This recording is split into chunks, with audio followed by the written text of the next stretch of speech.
ए गोरी सुन तो कहाँ जावत हस बताना।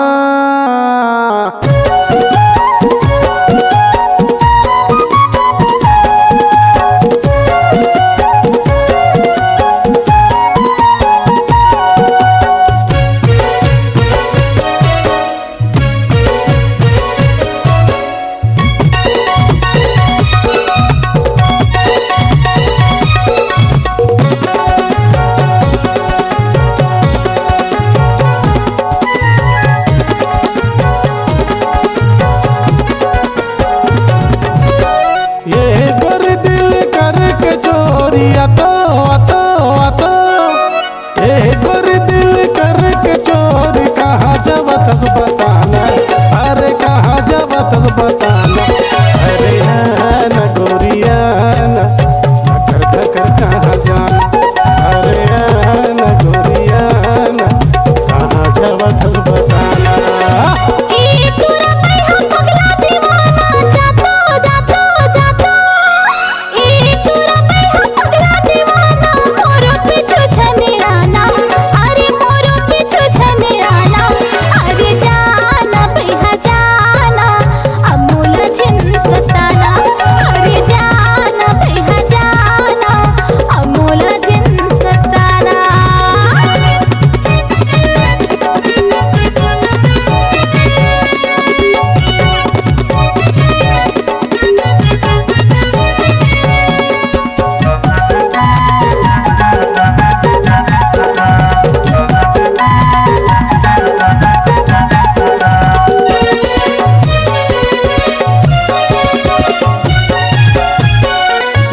झलक तुला देखे बर मैं ढूंढत रखो बहाना तुम जनी मोला कहाँ हो जाता मोला तहर बताना अरे मोला तहर बताना।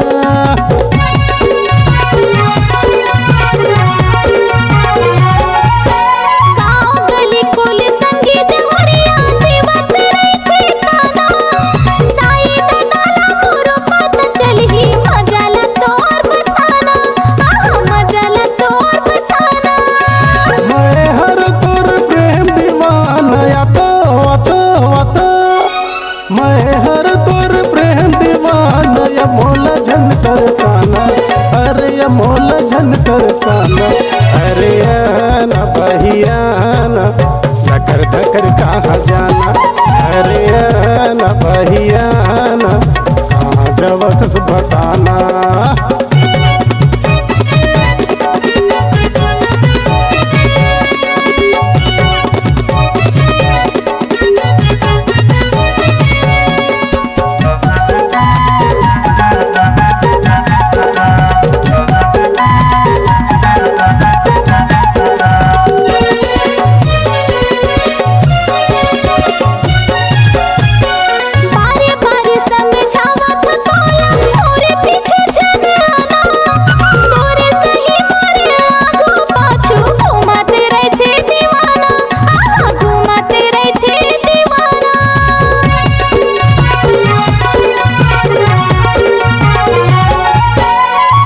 जवानी के छाए मतंगी ज्यादा झन इतराना जाना छत्तीसगढ़ घूम लेते मिले नहीं दीवाना मोरो सही मिले न दीवाना माया पीरित के बांधल बंधन तो माया पीरित के बांधल बंधन छोड़ो दी हमें जमाना अरे छोड़ो दी हमें जमाना अरे न गोरिया न धकर धकर कहाँ जाना अरे न गोरिया न कहाँ जावत बताना।